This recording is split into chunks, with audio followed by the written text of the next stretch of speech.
Hey guys, Mike Schneider from Southern Tier Security. How you guys doing today? I had a meeting with Ellen earlier in the week, and along with her and some of the resident directors, had brought up a concern that some of the RAs do not know how to or unfamiliar with the radio.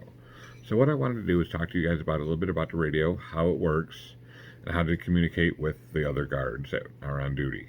So after that, we're going to talk a little bit about um, how to respond to fires, what the guards are going to do when they get to a room that had some type of fire issue in it. So first we're going to talk about radios.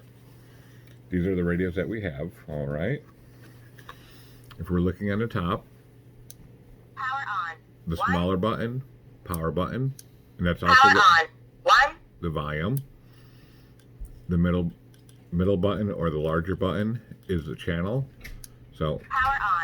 Six, channel 5, 4, 3, 2, 1.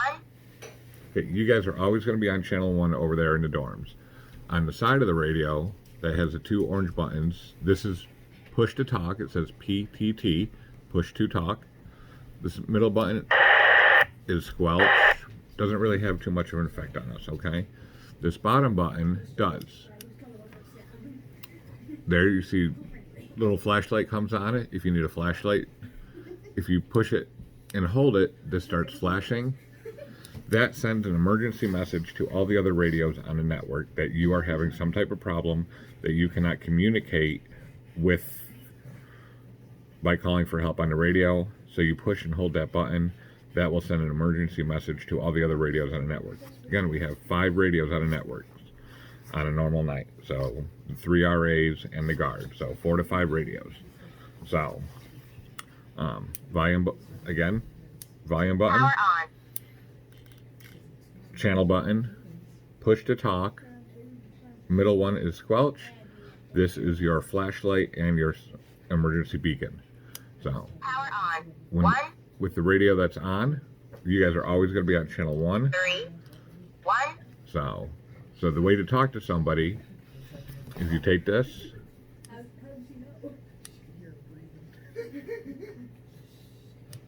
push hello, hello, hello, remove your finger, and they can hear you. If you keep the button pressed, you cannot hear them talk back to you. So press it, talk, release it, listen. All right. If you have any questions, let me know. 716-809-8068. Talk with your resident directors or talk with the security guard while they are on duty from the hours of 10 p.m. to 6 a.m. I'll be right back with the fire safety stuff. All right, so now we're going to talk about fire safety stuff. We get several alarms in the buildings. There's 3 types. There's an actual fire alarm where the fire alarm sounds. We have a building evacuation. The fire department shows up. They clear the building. They say, nope, there's no fire. We go from there. We also have trouble alarms. Trouble alarms are when something goes wrong with the detector head. It could be somebody removed the detector head. It could be dust in it. It could be a plethora of things, even a communication failure. And then we have supervisory troubles. Supervisory troubles are something that we just acknowledge and do a report. The RA should do a report, and the security guard should do a report at all times. So all the security guards should have a B key on their system or on their key ring. The B key is what allows us to get into the fire panel system. So they go over to the fire panel system. You acknowledge the alarm. You'd never ever silence an alarm. Sorry, just took a phone call. Never ever silence an alarm that's audible. You just want to acknowledge it. Once you silence it, if it's an actual fire alarm, the system is in fire lock mode, and all the other systems will never let you. You'll never know if there's another fire alarm going off in the system. So, let's just say you get a fire alarm system in room 302. Guard goes, and if he silences the system, and by the time he gets up there, the hallway in that wing also activates because there's an actual fire. No one's ever going to know until he gets up there and sees a hallway on fire. So what you want to do is you want to silence it. You want to acknowledge it and go check the room where it says and go from there.